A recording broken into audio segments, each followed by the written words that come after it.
Agora imagina se um dia você acorda e descobre que o mundo todo sabe que você está sendo traído e tem provas.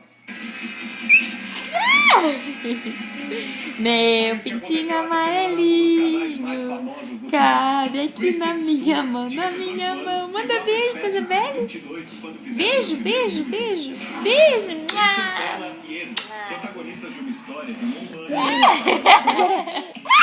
Por muito tempo, o casal negou Que legal!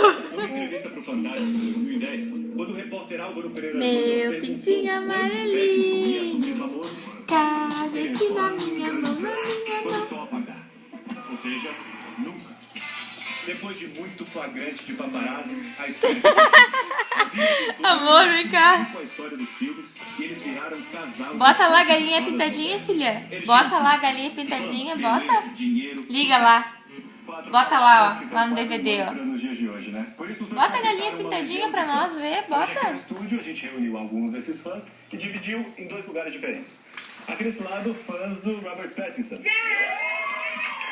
E aqui desse lado, fãs da Kristen Stewart. Que houve? Não conseguiu? O que significa esse Robson? É o início do nome do Robert, né? O Rob e o tem de Kristen. É Isabelle ali, amor. É, Vocês Isabelle. são fãs do casal. Sim. Mas e por que vocês estão separadas hoje? É Isabelle. Aqui Manda beijo pra tem Isabelle. o Robert Beijo. pela exposição que essa Lindo, traição tchau, causou a Isabelle. ele. Que Tchau. estão falando que esse seria o papel da vida dele, o de corno. É Isabelle? Então a gente tá defendendo ele por isso. Cadê a mamãe? Mas vamos entender melhor um pouquinho. Cadê a mamãe da Isabelle? Essa traição que tá dando tanto o que falar. Na terça-feira, a revista americana US Weekly publicou na capa: Kristen trai Rob. Paparazzi flagram a atriz primeiro aos beijos dentro do carro.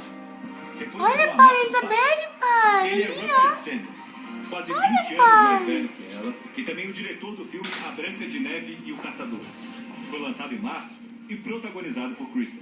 Quem também atuou nesse filme foi a mulher do diretor, que fez o papel da mãe da Branca de Neve. Ou seja, mãe de Kristen. Quando a traição foi revelada, Liberty Ross deletou sua conta no Twitter. Sua última postagem foi: uau! E depois dessas fotos, ela deve ter com a cara no chão, né? Porque tava dando uma pegada forte lá, né? Essas fotos, principalmente as que mostram nas capas das revistas, assim, dá pra ver nitidamente que é montagem. Montagem. É montagem, dá pra ver nitidamente. Mas quais são os detalhes que mostram que aquela foto, que faz vocês acharem que aquela foto é uma montagem? Cabelo muda de cor de um minuto pro outro. Não. Tênis muda de cor. Tem foto que ela tá com tênis vermelho e outra ela tá com tênis preto, azul. A gente não sabe o que realmente aconteceu. Dá pra ver que as fotos não são montagens, dá pra ver que aquilo realmente aconteceu, mas a história por trás das fotos ninguém sabe qual é. Será que esse namoro todo deles não era só uma armação para que eles fossem um casal mais lucrativo no cinema? Não, de jeito nenhum. E também não é influenciar na carreira